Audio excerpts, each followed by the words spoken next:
بسم اللہ الرحمن الرحیم۔ کہ بی بی آپ سے کوئی ایک شخص ملنا چاہتا ہے، آپ ام المؤمنین ہیں تو آپ کی خدمت میں آ کے سلام عرض کرنا چاہتا ہے، اور معمولاً کہا جاتا ہے کہ حکم ہو، کوئی خدمت کے لائق ہو ہم بی بی آپ کے، تو بتائیے، فرمائیے، زوجہ رسول ہیں آپ، رسول سے ایک نسبت ہے۔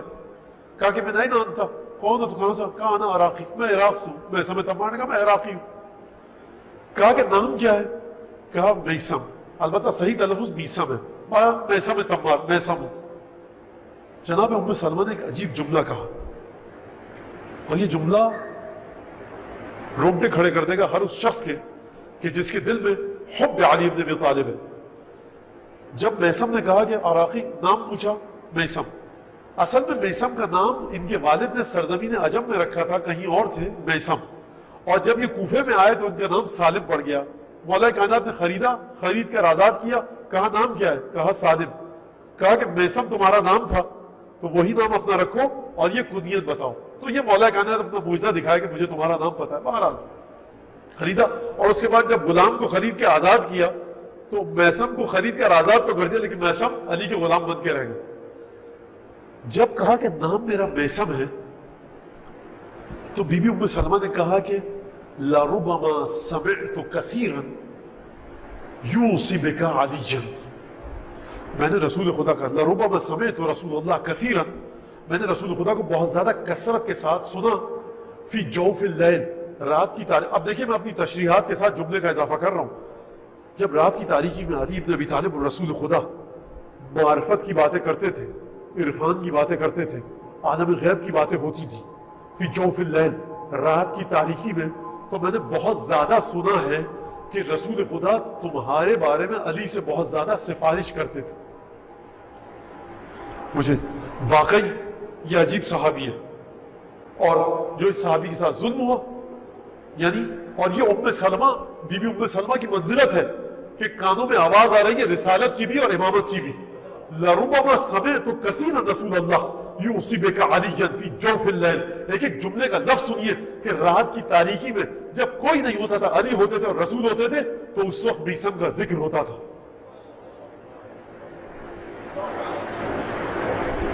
روایت کے الفاظ ہیں کہ مر میسم بفرس لہ فی الکوفہ فاستقبلہ حبیب، میسم گھوڑے پہ بیٹھ کے، اب میسم کو کسی حد تک سمجھ لیا۔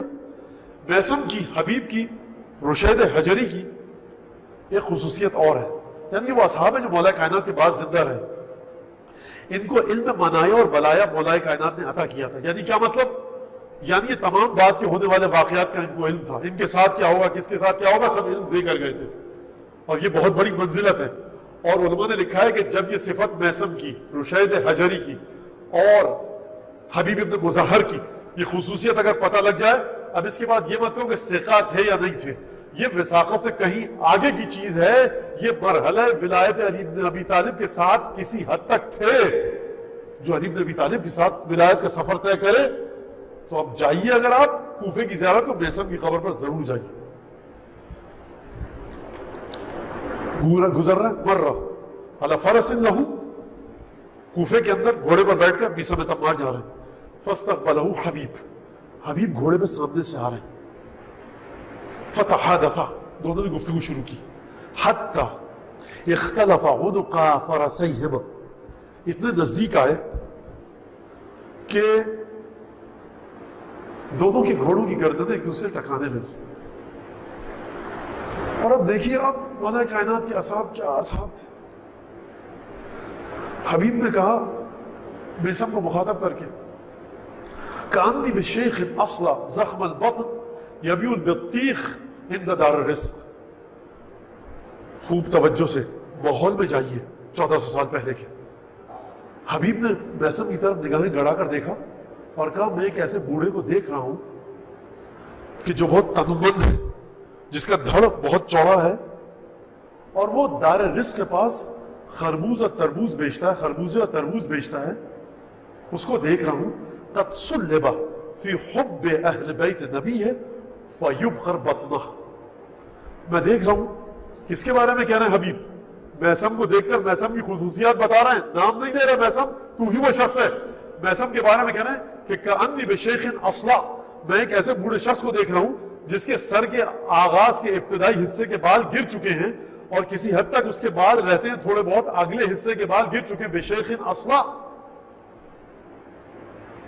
زخم البطن، اس کا دھڑ بہت چوڑا ہے، تنومند ہے، اور اس کی تیسری خصوصیت یہ کہ یبیع البطیخ عند دار الرزق، کوفے میں ایک بازار ہے، وہاں پر وہ خربوزے بیچتا ہے اور تربوز بیچتا ہے۔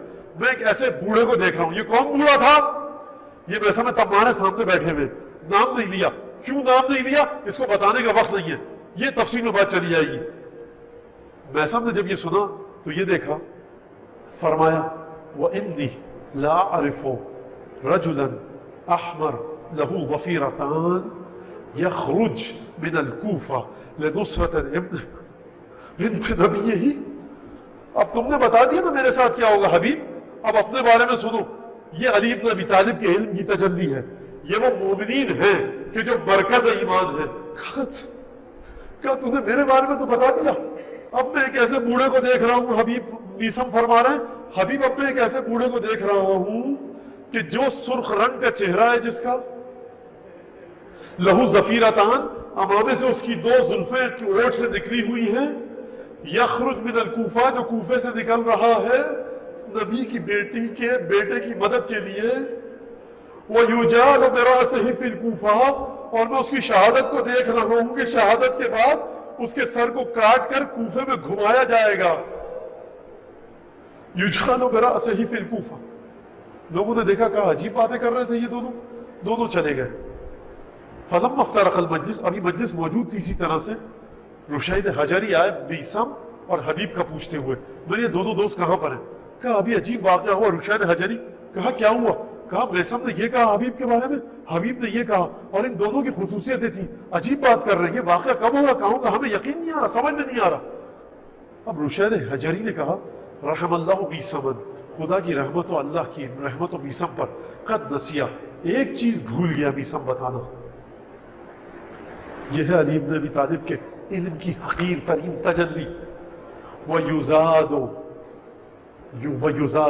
فِي عَطَاءِ الَّذِي جِیَ بِرَأْسِ میثم، یہ بتانا بھول گیا میثم کہ جو شخص حبیب کے سر کو لے کر آئے گا اسے 100 درہم انعام بھی دیا جائے گا۔ آپ سمجھ رہے ہیں کہ یہ ہے میثم، یہ ہے حبیب ابن مظہر اسدی، یہ معمولی اصحاب نہیں ہے، کوفے کے عظیم الشان اجلہ اصحاب میں سے، لا تبخل علینا بنفس۔ میثم حبیب آئے، 7 یا 6 محرم کو حبیب آ کر ملحق ہوئے، حسین ابن علی سے گفتگو کی،